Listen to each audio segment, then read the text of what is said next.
राजनाथ सिंह साहब ने उन्होंने एक बड़े infrastructure plan line of actual control चीन के बॉर्डर के पास उसके इफ्तिताह कर दिए जी। 2245 करोड़ का ये प्रोजेक्ट है, आप हैरान रह जाएंगे।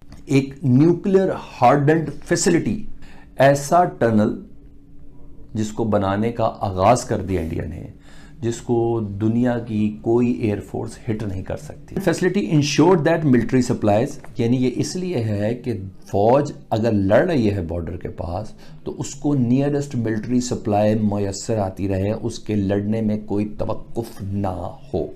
ना चाइना इनका रहा, ना रशिया इनका रहा, ना अरब मुसलमान मुल्क इनके रहे, और आखिरी में जो बिल्कुल कहता है ना घाव के ऊपर नमक और नींबू और लाल मिर्च छिड़क के किसी को परेशान करना, तुर्की। भाई जो इनका मुसलमान मुल्क दोस्त था, बिरादर इस्लामी मुल्क था, जिसके ड्रामे अर्तुगरुल गाजी देख देख के पाकिस्तानी बच्चे फैंसी ड्रेस में जाते थे।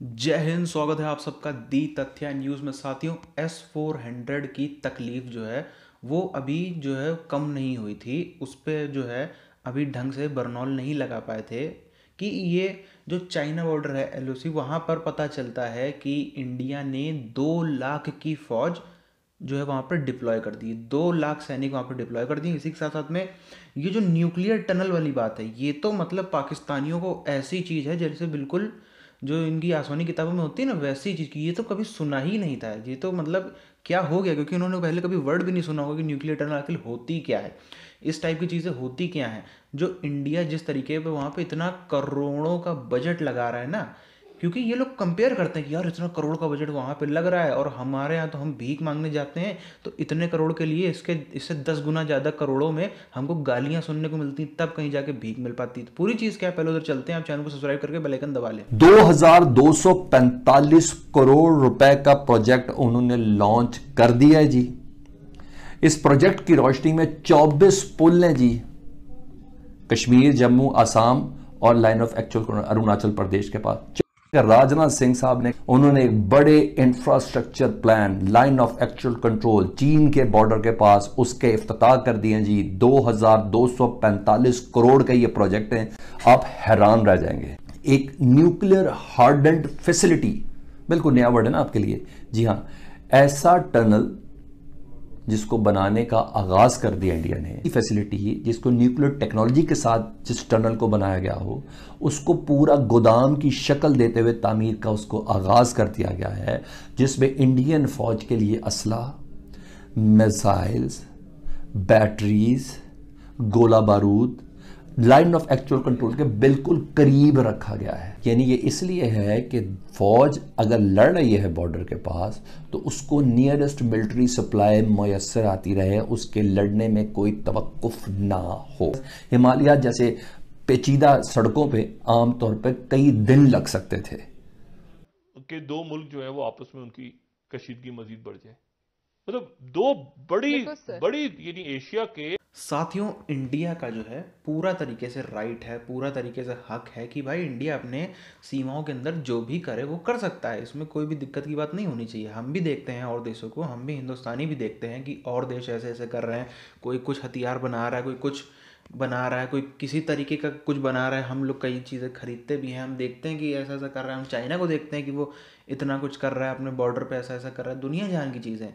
लेकिन हम लोग ऐसे जो हैं ना ही जलते हैं, ना ही कोसते हैं, और ना ही अपने आप को जो है वो अपाहिज महसूस करते हैं। हम अपने उसमें रहते हैं। लेकिन इन पाकिस्तानियों के पास, क्योंकि इनको चाहिए टाइम पास, इनके पास कुछ है नहीं। क्या मतलब आप समझते हैं कि इनके यहाँ पे जो है खाने को नहीं, पानी को नहीं। कई इलाके तो ऐसे हैं जहाँ पे महीने में आजकल ये स्थिति है कि महीने में गिनती की 2 से 3 बार बिजली आती है, ठीक है ना। पहले तो जो इनकी सरकारें थी उन्होंने आदत लगा दी इनको, जो वो पाइपलाइन वाली गैस होती है उसकी, कि भाई हम भेजेंगे, करेंगे, ऐसे करेंगे। सिलेंडर महंगा होता चला गया। अब वो सरकार उसमें वो गैस भेज नहीं रही। वो सब चीज़ें तो हैं, मसले तो हैं वो जो हैं।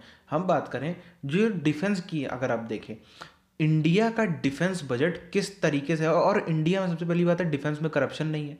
हमारी आर्मी पैसा खाती नहीं है। पाकिस्तान की आर्मी, उसकी तो बात ही छोड़ दो। पाकिस्तान की आर्मी जो है वो दुनिया में कोई इतनी भ्रष्ट आदमी नहीं, इतना ज़्यादा पैसा खाने वाली आर्मी नहीं है जितनी पाकिस्तान की आर्मी है। वो चीज़ पूरी दुनिया में जग जाहिर है ये बात, ठीक है ना। तो अब आप समझो, इंडियन आर्मी पे कोई एक पैसे का भी दाग नहीं लगा सकता, हिंदुस्तानी नहीं लगा सकता। आप पाकिस्तान में चले जाओ, दुनिया भर को छोड़ दो, पाकिस्तानी जो लोग हैं वो खुद दिन में 10 बार गालियां देते हैं पाकिस्तानी आर्मी को कि ये तो भ्रष्ट है, तो चोर है, तो डकैत हैं, ये तो वहाँ फलाने देश में इतनी प्रॉपर्टी खरीद रहे हैं, इनकी फलानी इतने बिजनेसेस चल रहे हैं, सब पैसा डकैत के, क्योंकि वो ऐसा कर रहे हैं इसलिए पब्लिक बोल रही है। इंडिया में कोई भी आदमी ऐसा कर नहीं सकता, क्योंकि सीधी सी बात है, ऐसा होता ही नहीं। इंडियन आर्मी में कभी भी ऐसा होता ही नहीं है। हाँ, ये हमने ज़रूर इतिहास में कभी सुना है, लेकिन जो हमारे देश के कुछ नेता थे ऐसे भ्रष्ट, जिन्होंने डिफेंस में काफ़ी ऐसे घोटाले किए, लेकिन आर्मी कभी नहीं नाम आया। और ऐसे लोगों को, ऐसे नेताओं को हमारे ही लोगों ने, जो है हम ही लोगों ने सत्ता से बाहर का रास्ता दिखा दिया। अब वो तड़प रहे हैं बेचारे, सत्ता में आ नहीं पा रहे हैं। तो यहाँ पर हम इस चीज़ को समझें कि एक तरफ तो आप देखिए जो S-400 है वो पाकिस्तानी बॉर्डर पे, जो पहला स्क्वाड्रन है उसका पाकिस्तानी बॉर्डर पर लगा दिया गया। सीधी सी बात है, ये पाकिस्तानी पहले तो इसमें खौफ खाते थे कि हमारे तरफ क्यों लगाया गया। जब इंडिया को थ्रेट चाइना से ज़्यादा है, इंडिया को खतरा चाइना से ज़्यादा है, तो फिर ये हमारी तरफ क्यों लगाया गया? क्योंकि चाइना जो है वो कभी भी अपना जो एयरक्राफ्ट है वो इंडिया के एयर स्पेस में नहीं लाता है। उसका कोई भी, कभी भी आपने ऐसी खबर नहीं सुनने को मिलेगी कि जो चाइनीज़ हेलीकॉप्टर है, फाइटर जेट है, फलाना कुछ भी है, वो उड़ते उड़ते इंडियन एयर स्पेस में आ गया। ये ऐसे घिनौनी हरकतें जो हैं सिर्फ हमको पाकिस्तान की तरफ से देखने को मिलती हैं। कभी उनका ये घुसा है, कभी उनका वो घुसा है। चाइना ऐसी चीज़ नहीं करता। इनफैक्ट चाइना तो जो है मैक्सिमम से मैक्सिमम कुछ करता है तो अपनी वो फौज को थोड़ा सा आगे बढ़ा देगा, लेकिन वो फौज भी कभी लड़ती नहीं है, ये चीज़ तो है। लेकिन इंडिया की जो है, इंडिया वो भी नहीं देख सकता। इंडिया क्यों देखे भाई? इंडिया को देखना भी नहीं चाहिए कि भाई कोई भी फौज आए, हमारे इलाकों पे आते हो, सब करते हो, कैंप लगाते हो, क्यों लगाते हो? जवाब तो मिलेगा, सीधी सी बात है। क्यों बर्दाश्त करेंगे? हमारी ज़मीन है, हिंदुस्तान की ज़मीन है, तो क्यों लगाते हो? क्यों ऐसे आगे यहाँ पे कैंपिंग क्यों कर रहे हो? चाइना में जगह कम पड़ रही है और आओगे तो फिर मार खाओगे।